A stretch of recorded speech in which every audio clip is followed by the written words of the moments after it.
You're doing brilliantly. So brilliantly that I am going to leave you to finish the meeting on your own. What? No, my Imodium hasn't even completely kicked in. Listen to me. You've probably missed the last plane, so I'm going to give you money for the bus. No, I'm staying with my parents in the city. Okay. Mr. Michaels, I can't go back in there without you. Clem, listen to me. Do not grow a tumor. They are going to make your movie, and you'll be feted and rich and surrounded by women. Can you handle that? I don't want to be feted, and the money would be fine, but the only woman I really want is Rosa.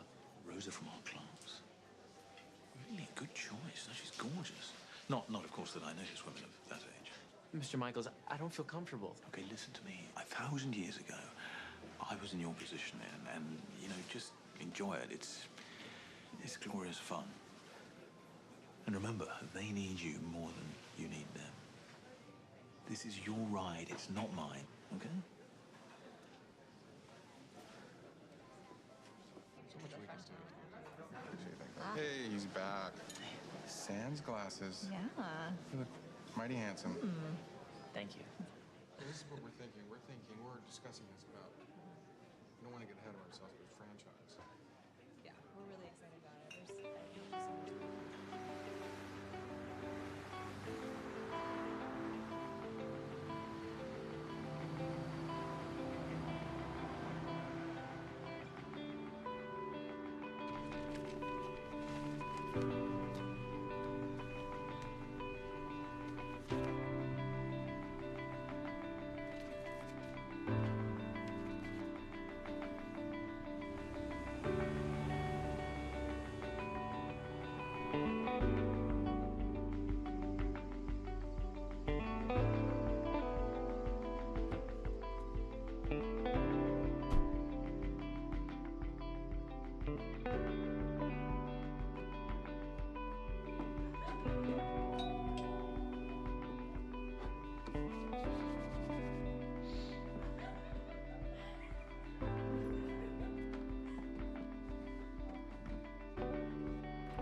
Hi.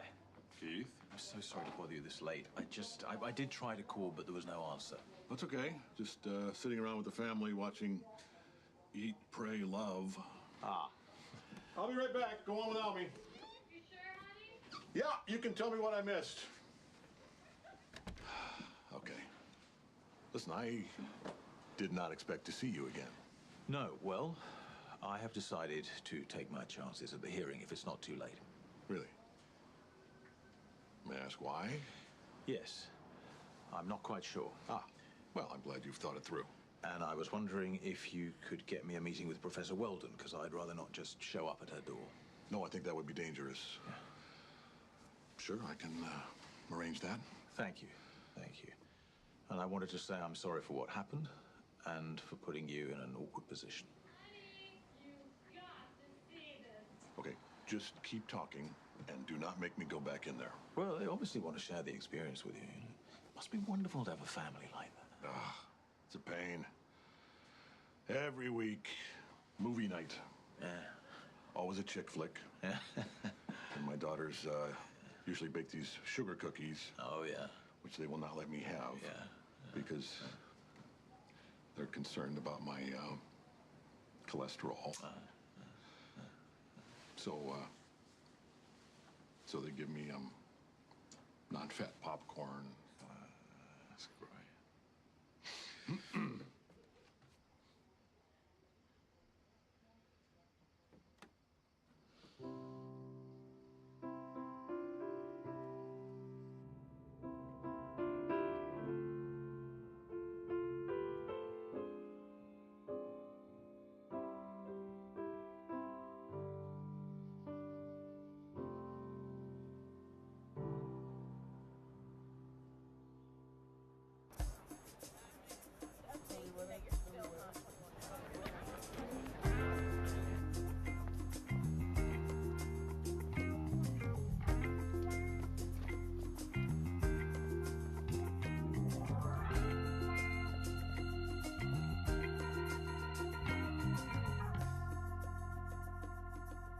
I was not formally aware that these relationships were prohibited. I did almost immediately break it off and I deeply regret the entire incident.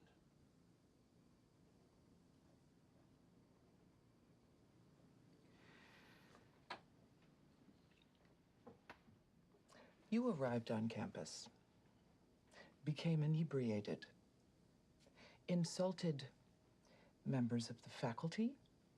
You dismissed your class with the intention of not having them return for a month. And that class bears a suspicious resemblance to a beauty pageant. Not the men. Which leads me to wonder if they weren't assembled for your own viewing pleasure, evidenced by the fact that you carried on an inappropriate relationship with one of them. And even if you were not aware of our policy on that matter, it strains credulity that you didn't have the good sense to know that it was wrong. So unless my information is faulty, this ethics hearing is a foregone conclusion.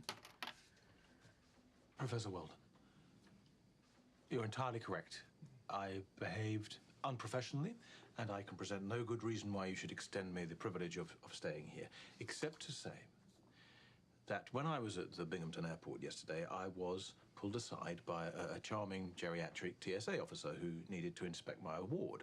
And she started telling me that her security post was the perfect setting for a movie, but she couldn't write because, as she put it, either you're born with it or you're not. You see, a few months ago, I would have agreed with that. But suddenly, I found myself explaining the 3-act structure and the basics of outlining until she had to go and pat down a suspicious man who kept readjusting his shorts. And I realized I was trying to teach her.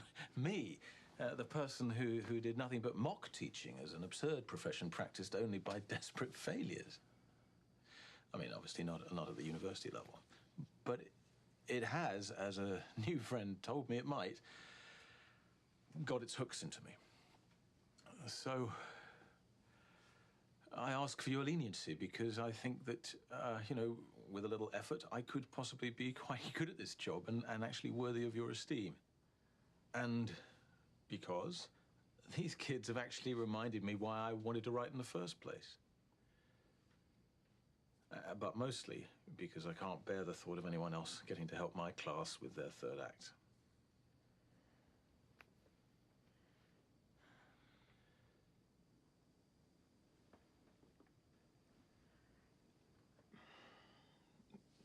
Mr. Michaels, I'm not popular. My students don't like me. Oh, And it is because they assume I am an Eleanor. An Eleanor? From Sense and Sensibility. Oh, yes, that Eleanor, yes. Prudent, cautious, conservative, and I do have that side of me. But there's another side as well. Well, that's nice. It's always nice when people have so many sides. It's like a Rubik's Cube. I have a Marianne side. Unpredictable, impetuous, Yes. irrational sometimes. You have appealed to that side, and I will indulge it this one last time because, as Miss Austen said, selfishness must always be forgiven, you know, because there is no hope for a cure. Did she say that? That's quite clever. Mansfield Park. The key to good teaching, Mr. Michaels, is the willingness to always learn something new. I will remember that. I want you to see something. Open it. Screenplay? Don't be idiotic. A memoir. Ah. Based on my experience of a lifetime teaching literature. I'd like an unbiased, honest appraisal. Why, I'd be honored. But if it were to become a movie, Meryl Streep should play me. Yes, I will read it with that in mind. But don't take it. That's my personal copy. Sorry. I'll email you. Now, I have to prepare for a class, so yes. if you don't mind. A nice bag. Please leave. Yes. Hello? What, you walked out on the meeting? I did. How'd it go otherwise? Well, they loved Clem and they're making the deal. Fantastic. Listen, I will be very happy to work with him on the script, but only as his teacher. So now you want to stay in Binghamton? Well, I've been thinking. Maybe I will write a screenplay about a washed-up writer who goes to teach at an out-of-the-way university. You know what? That is a great idea for Matt Damon. I'm going to call his producing partner and I'm going to call you back. Excellent, but not between 12 and 1:30. I have class and will not be picking up the phone. Thanks.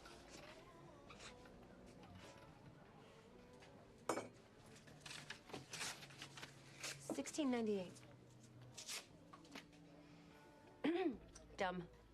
Buy an umbrella on the first sunny day. It's raining. It's gonna clear up. I see. So, it appears that I'm going to stay here and teach for a bit. Oh. And I would also like to buy this book. $24.95. Yeah, complete rip-off. Okay, forget the book. Will there be anything else? Yes. I don't think you're an optimism machine. I know how hard you work at being a mum and a student, and I'm in awe. I'm completely in awe. And although I was only gone for a few hours, I found myself missing you. Now, it's quite possible that if I'd stayed away a few more hours, I'd have just completely got over that. But now we'll never know. So the answer is yes, I'm hoping that there will be something else. Much more else.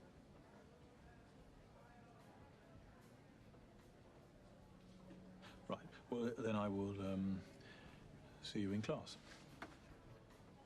But in looking over my script, I did see what you meant about the random structuring, and I'm not so sure where the Jerry character fits in anymore. Well, that's very encouraging to hear. I mean, not for Jerry, obviously. And it makes me think that, you know, if I just try as hard as I can and really believe in myself, I can make my dreams come true. When you say it, it really does sound ridiculous. Maybe it's the accent? What? Yes, I'm sorry. Very Go much. ahead.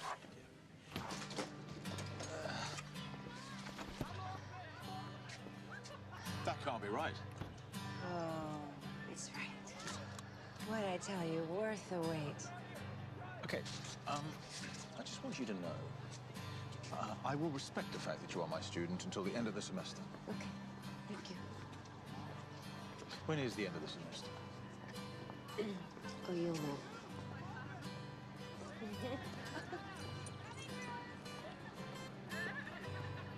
She said she's really amazing.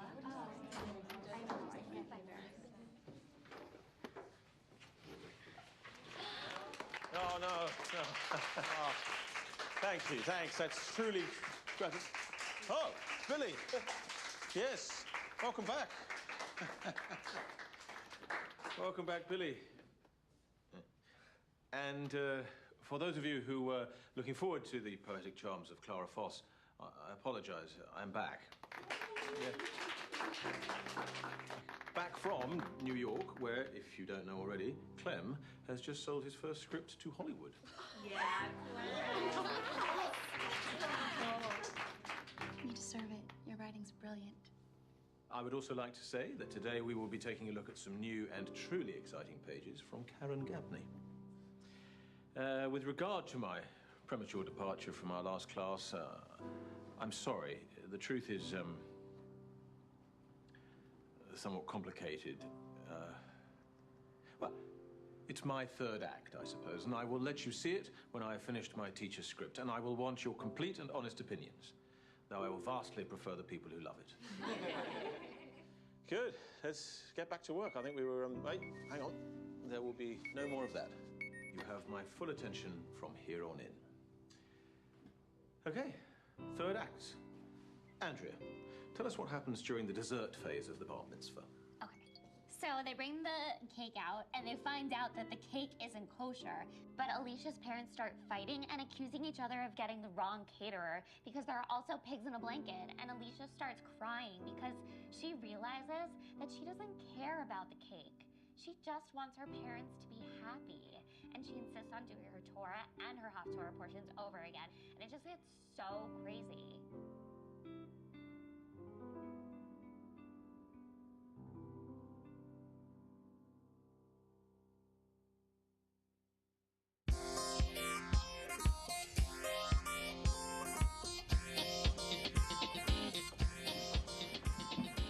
Aha, how dost thou, sweet Lou? Chief, you're back. May I introduce Joan from State Farm? Ah, yes. Hello, John. He's quite a catch, isn't he? He's low risk, Dependable, limited liability. Thank heaven. Fasting for a good man's love. As you like it. Act 3, Scene 5. It just gets me when he does that. Ken's dead. He's dead now. He'll be dead in 2 hours, and then he'll be dead forever. Tom, will you marry me? Mora, you're thick and stupid. You can't see the darkness that surrounds you. Tom, you make me feel alive.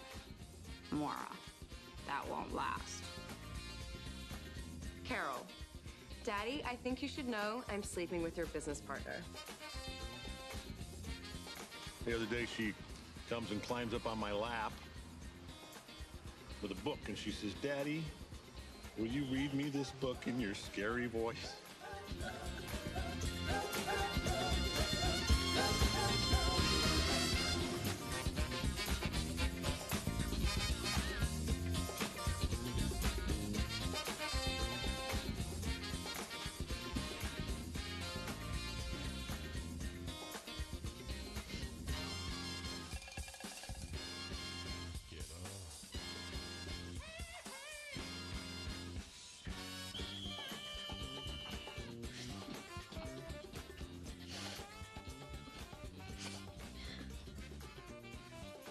Oh, Sarah. Okay, I admit I never watched it before. But when Johnny lifts her at the end, No, I know. It's very moving. if you tell anyone, I'll kill you. Yeah, understood. Yeah, 100%.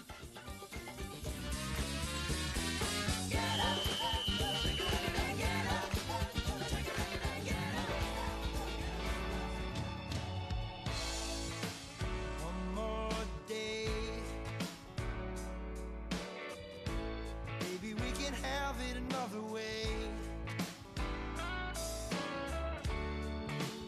One more day. I swear I'm aware of the price that I gotta pay. One more day. I'll tell you all the things that I never gotta say. That I never got to say. On our one more day. Baby, one more time. Your love's got me blind. All I know is that I love you so. So won't you give me one more time? Won't you give me one more time?